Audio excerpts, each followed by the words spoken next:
Security on exchange board of India के यदि preamble को हम देखें तो उसमें ये कहा गया है to protect the interest of investors in securities and to promote the development and to regulate the securities market and for the matters connected therein incidental thereto. हमारे साथ फुल टाइम मेंबर हैं सेबी के mister SK. Mohanty. Sir, SEBI में ये कहा जा रहा है कि 45% इंडिविजुअल इन्वेस्टर्स हैं. इसका क्या मतलब निकाला जाए और इंस्टीट्यूशनल इन्वेस्टर्स के लिए ये कितना पॉजिटिव है या नेगेटिव है? 45% इंडिविजुअल इन्वेस्टर्स का ये मतलब, ये जो डाटा आप बता रहे हैं बेसिकली ये जो डेली जो कैश मार्केट है, इक्विटी कैश मार्केट में जो ट्रेड होते हैं आजकल, वो ट्रेड में 45% का हिस्सा जो है रिटेल शेयर होल्डर को जाता है. सो इसीलिए ये कहा जा रहा है कि अभी रिटेल शेयर होल्डर भारी मात्रा में आके अभी शेयर मार्केट में ट्रेड कर रहे हैं. ये एक अच्छा इम्प्रूवमेंट है, प्रोग्रेस है. बिकॉज अगर share holders, retail share holders, investors trade करने लगेंगे तो फिर जो इंस्टीट्यूशनल शेयर होल्डर है, कभी जो supposing foreign portfolio investors etcetera, अभी अगर उनको काउंटर फोर्स और काउंटर पार्टी, काउंटर वेलिंग फोर्स देने के लिए ये रिटेल इन्वेस्टर्स काफ़ी एक बड़ा ताकत प्रोवाइड कर सकते हैं. सर, कल का जो इंसिडेंट है, हिस्टोरिक इंसिडेंट है कि पेटीएम ऑन डेब्यू 27% नीचे गिर रहा है. इससे पहले हमने देखा था रिलायंस का जो स्टॉक एकाएक नीचे गिरा था. What is the indication and what is the learning that could be taken out of that? No, I can't talk about specific share why some share fell down or some share is going up. It all depends on, this is a function of market demand and supply forces. But ultimately, if the business model or the fundamentals of the company is good, the share prices of the company is going to be stabilized at some point of time at some level.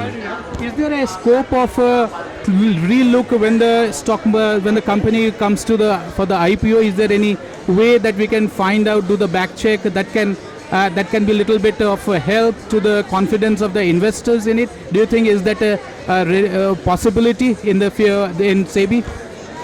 No, when somebody comes with an application for IPO, the IPO documents, offer documents are scrutinized very thoroughly, and the regulation regime that SEBI follows is a disclosure regime. So we want the prospective company which is coming for IPO to disclose each and everything, all the risk factors, plus factors, negative factors, minus factors, everything has to be disclosed properly.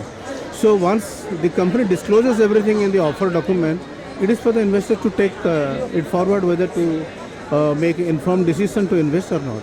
Sir, कुछ commodities जो हैं उनकी trading रोक दी गई है, जैसे तेल का या मस्टर्ड ऑयल का, यदि हम स्पेसिफिक मस्टर्ड का, चना का, तो वो कब खुलेगा या is there any plan in that? What has happened on that? You can update us on that. Yeah, there were some concerns because of which they have been suspended for the time being. So I think when the normal situation pertaining to that particular commodity will come, definitely there will be a thinking for reopening the contract. नए investors को आप क्या कहेंगे? सेबी में वो कितना विश्वास करें? स्टॉक मार्केट ऑफ इंडिया में कितना विश्वास करें? BSE, NSE, ये पूरे जो ऑल ओवर जो मार्केट है, $5 ट्रिलियन इकोनॉमी इंडिया को बनना है, तो सेबी का बहुत बड़ा अहम रोल होगा, स्टॉक मार्केट का बहुत बड़ा अहम रोल होगा. जैसा हमारे प्रधानमंत्री कह रहे हैं हमें $5 ट्रिलियन इकोनॉमी बनना है. Yeah, for the new investors, I would say this much is that come as informed investor and read each and everything that is available before you in public domain on the websites of SEBI, websites of the exchanges, and all those data and information available pertaining to the share market, particular scripts, share. There are a lot of information available. Analysts are also giving their articles, analysis, etc. before coming to this market. I think coming to the market on the basis of hearsay should be as much as possible avoided. Coming to this market to invest for the first time on some kind of information basis is definitely welcome.